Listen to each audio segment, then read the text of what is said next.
మూసి ఒకటే లేదు అధ్యక్ష, ఇందులో ఈసా నది కూడా ఉంది.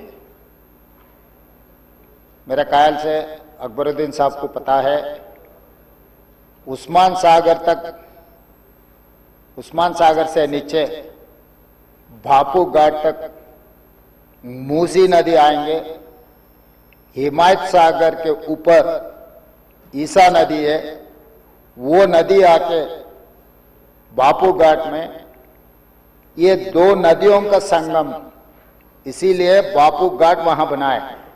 కన్యాకుమారి దగ్గర రెండు సముద్రాలు, రెండు నదుల యొక్క సంగమం దగ్గర మహాత్మా గాంధీ గారి అస్థికలు ఏ విధంగా పెట్టినరో, ఈరోజు వికారాబాదులో మొదలయ్యే మూసా, రంగారెడ్డి జిల్లాలో ఇతర ప్రాంతాల నుంచి మొదలయ్యే ఈసా నదికి సంబంధించి హిమాయత్ సాగర్ ప్రాజెక్ట్ ఉంది, మూసీ నదికి సంబంధించి ఉస్మాన్ సాగర్ ప్రాజెక్ట్ ఉంది, అంటే గండిపేట ప్రాజెక్ట్.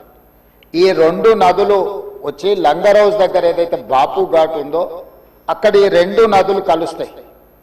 ఆ రెండు నదుల కలయిక దగ్గరనే మహాత్మా గాంధీ గారి అస్థికలను పెట్టి బాపు ఘాట్ను నిర్మించడం జరిగింది అధ్యక్ష.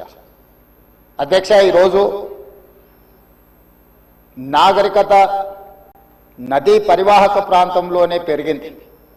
ప్రపంచంలో ఏ నగర విస్తీర్ణమైన, ఏ ప్రజల యొక్క నాగరికత అభివృద్ధి చెందిందంటే నదీ పరివాహక ప్రాంతంలోనే మానవుల యొక్క నాగరికత అభివృద్ధి చెందింది.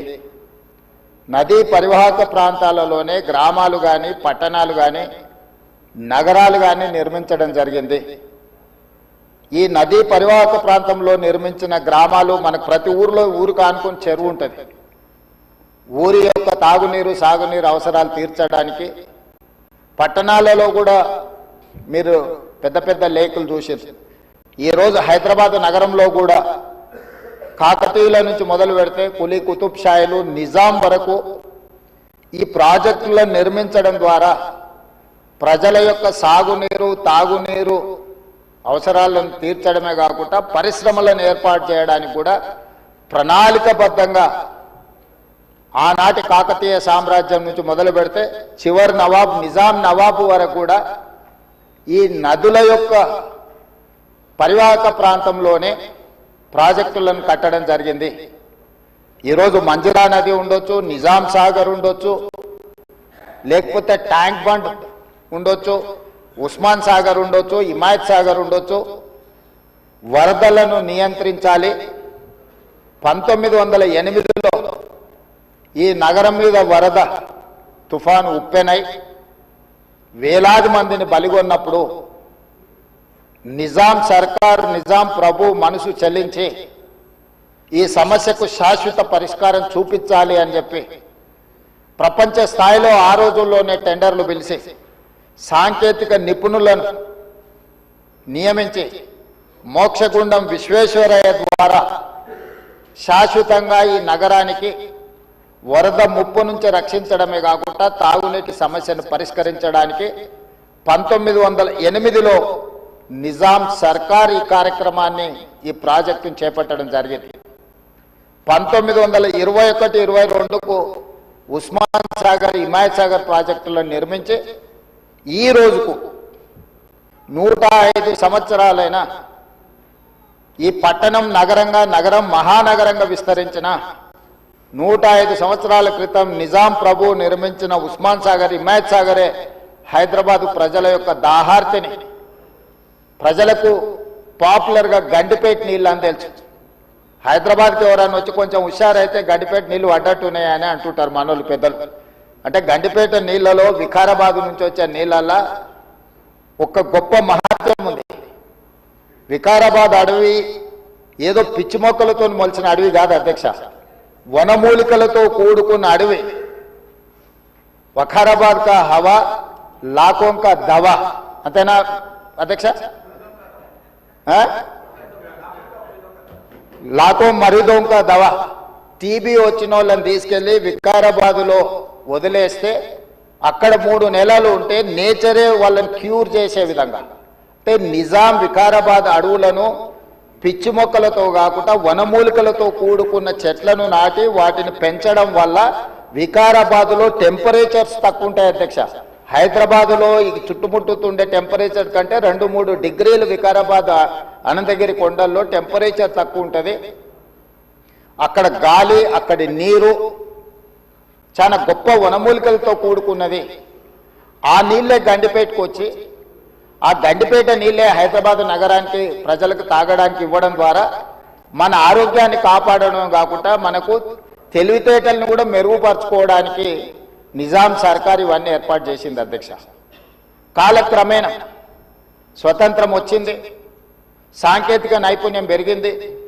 సాంకేతిక నైపుణ్యంతో నగరాలు అభివృద్ధి చెంది జలవనరులను కాపాడుకోవాల్సిన మనము ఆ దిశగా ప్రయాణం చేయలే అధ్యక్ష.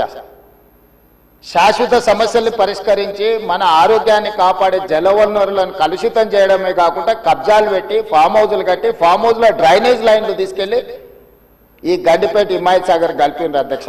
ఆగర్భ శ్రీమంతులు కట్టుకున్న ఫామ్ హౌజుల్లో ఉన్న డ్రైనేజ్ కనెక్షన్స్ తీసుకెళ్లి గండిపేటకు హిమాయత్ సాగర్కు కనెక్ట్ చేస్తే వాళ్ళ మీద ఉక్కుపాదం మోపి అన్నిటిని కూలగొట్టి లక్షలాది నగరంలో ప్రజలు తాగే నీళ్లను కలుషితం చేస్తే ఎవరిని క్షమించమని చెప్పి మా ప్రభుత్వం వచ్చిన తర్వాత కఠినమైన చర్యలు తీసుకున్నది అధ్యక్ష. దాని మీద ఎన్నో విమర్శలు వచ్చినాయి. జన్వాడలో ఫామ్ హౌజులు, మొయినాబాద్లో ఫామ్ హౌజులు కట్టుకున్న వాళ్ళు నా మీద దాడి చేసిరు. లక్షల కోట్ల రూపాయలు సోషల్ మీడియాలో ఖర్చులు పెట్టి బద్నాం చేసే ప్రయత్నం చేసిరు.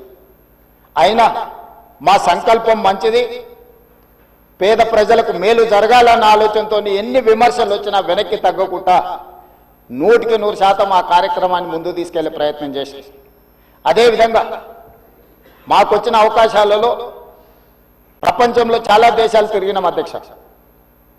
చాలా దేశాలను చూసినాం. అభివృద్ధి చెందిన ప్రతి దేశంలో ఒక నదీ పరివాహక ప్రాంతాన్ని అభివృద్ధి చేయడమే కాకుండా వ్యాపార కేంద్రాలుగా మార్చారు. ఈరోజు న్యూయార్క్, న్యూజెర్సీ మధ్యలో హడ్సన్ రివర్, లేకపోతే లండన్లో థేమ్ రివర్. నేనే మంత్రులనే కాకుండా మిత్రులు అక్బరుద్దీన్ ఓవైసీ గారితో కూడా కలిసి మేము లండన్లో ఆ ప్రాజెక్టును పరిశీలించడం జరిగింది. జపాన్లో చూడడం జరిగింది, సౌత్ కొరియాలో చూడడం జరిగింది, సింగపూర్ లాంటి నూతనంగా అభివృద్ధి చెందిన దేశాలను మనం పర్యటించడం జరిగింది. జర్మన్ లాంటి దేశాలు తమరు కూడా కౌన్సిల్ చైర్పర్సన్ సుఖేందర్ రెడ్డి గారు కూడా వెళ్ళి మీరు చూసి వచ్చి మీరు కూడా నాతోని మీ అనుభవాలను కొంత నాకు వివరించడం జరిగింది. అంటే ప్రపంచ స్థాయి గుర్తింపు పొందిన నగరాలలో నదీ పరివాహక ప్రాంతాలను కాపాడుకోవడమే కాకుండా ప్రక్షాళన చేయడమే కాకుండా వ్యాపార కేంద్రాలుగా మార్చి ఆ రాష్ట్రము, ఆ దేశం యొక్క ఆర్థిక వ్యవస్థను బలోపేతం చేసుకోవడానికి ప్రపంచ దేశాలు పోటీ పడుతున్నాయి. ఈరోజు గుజరాత్ అహ్మదాబాద్లో సబర్మతి రివర్ ఫ్రంట్ కట్టుకున్నారు.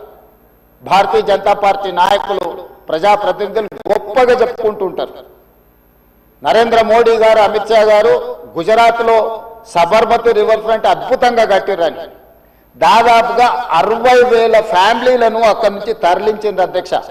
60,000 కుటుంబాలను సబర్మతి రివర్ ఫ్రంట్ అభివృద్ధిలో భాగంగా ఆ సబర్మతి రివర్ కానుకొని ఉన్న పేదలను అందరిని కూడా అక్కడి నుంచి తరలించారు.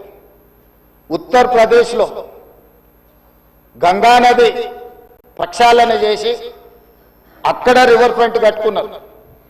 ఈ మధ్యకాలంలో ఢిల్లీ ఎన్నికల్లో బీజేపీ యమునా నదిని ప్రక్షాళన చేసి ప్రపంచ స్థాయి నదీ పరివాహక ప్రాంతాన్ని అభివృద్ధి చేస్తామని ఎన్నికల్లో భారతీయ జనతా పార్టీ నరేంద్ర మోడీ గారు చెప్పి ఢిల్లీ ఎన్నికల్లో గెలవడం జరిగింది. ఆ విషయాలను అన్నిటినీ భారతీయ జనతా పార్టీ అద్భుతంగా గొప్ప అభివృద్ధి నమూనాగా మాట్లాడుకొని ఎన్నికల్లో ఎజెండాగా మార్చి చెప్పుకున్నారు అధ్యక్ష. మేము తప్పు పట్టడం లేదు. అభివృద్ధి జరిగినప్పుడు కొంతమందికి ఇబ్బంది జరుగుద్ది. ఆ ఇబ్బంది జరిగిన వాళ్లకు ప్రభుత్వాలు న్యాయం చేయాలి, నష్టపరిహారం ఇవ్వాలి, ప్రత్యామ్నాయం